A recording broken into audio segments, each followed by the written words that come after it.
সঠিক রাজনৈতিক দল, দেখেন জামাতে ইসলাম হোক আর আওয়ামী লীগ হোক আর বিএনপি হোক আর কি নাম এনসিপি না কি বলছে, ওই ছাত্র দল হোক, এগুলো সব গণতান্ত্রিক দল। ইসলাম যদি আপনি বিশ্বাস করেন, ইসলামের আকীদা, ইসলামের মতাদর্শ আর ইসলাম যদি বুঝেন, তাহলে গণতন্ত্র ইসলাম সমর্থন করে না। গণতন্ত্র ইসলাম সমর্থন করেন না। তার সামান্য কিছু ভালো দিক রয়েছে, প্রায় সবগুলি দিক ইসলামের সাথে সাংঘর্ষিক। সামান্য কিছু ভালো দিক রয়েছে, যেমন মদেরও সামান্য ভালো ভালো কিছুর কথা আল্লাহ বলেছেন, কিন্তু সব দিকে নোংরামি আর খাবাসাত। কথা বুঝতে পেরেছেন না? ঠিক ওই রকমই হ্যাঁ, আল্লাহ কোরআনে বর্ণনা করেছেন মদ সম্পর্কে, যে মদকে 3 বারে আল্লাহ হারাম করেছেন, 3 স্টেপে গিয়ে আল্লাহ হারাম করেছেন, শক্তভাবে হারাম করেছেন। ফাহাল আনতুম মুনতাহুন, থামবে না থামবে না, ছাড়বে না মদ খাওয়া, এভাবে আল্লাহ জিজ্ঞেস করছেন। তো আপনি মদের চাইতে নিকৃষ্ট হচ্ছে কুফরি। আপনি কুফরি তন্ত্র কি করে বিশ্বাস করেন?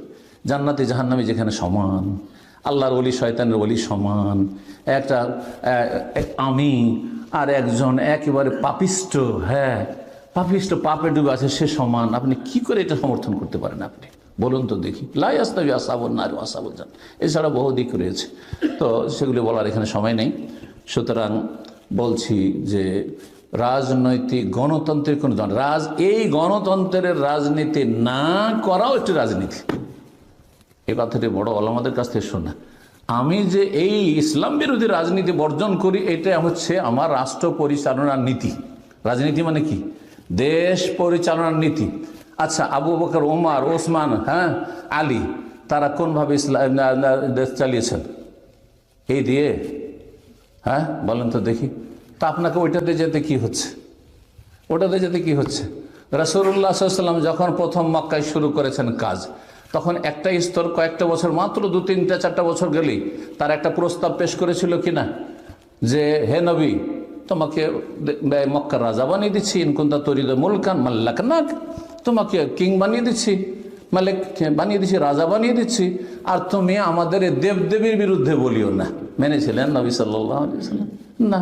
তো আপনাকে এই ইসলামের নাম ব্যবহার করে যে গণতন্ত্রে যাচ্ছেন আপনি, সেখানে আপনার বহু শিরক মেনে নিতে হবে, বহু পাপ মেনে নিতে হবে, সেগুলি সংস্কার করতেও পারবেন না, ক্ষমতা নেই। হ্যাঁ, কারণ জাতি ওই রকম তৈরি হয়নি। আর সেটা মেনে নিয়ে আপনি জগা খিচড়ির নাম ব্যবহার করছেন ইসলামের, কিন্তু ইসলাম কখনো কায়েম করবেন না। এটা আপনাদের দুনিয়ার স্বার্থ কায়েম করা। কেউ দুনিয়াদারি করে করছে, আর কেউ আপনি ইসলামকে পুঁজি করে করছেন। আপনি এইভাবে ধোঁকা দিবেন না। যারা দুনিয়াদারি করে রাজনীতি করছে আর লুটে পুটে খাচ্ছে, তারা আপনার ইসলামের অপব্যবহার, ইসলামের অপব্যাখ্যার চাইতে ভালো।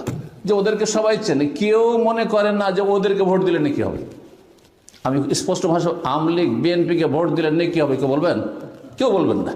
কিন্তু জামাত ইসলামের ভোট দিলে জিহাদ হবে, এটা ওরা সবাই বিশ্বাস করে। নাউযুবিল্লাহ, লা হাওলা ওয়ালা কুওয়াতা ইল্লা বিল্লাহ, নাসালুল্লাহ সালামাত ওয়াল আফিয়া।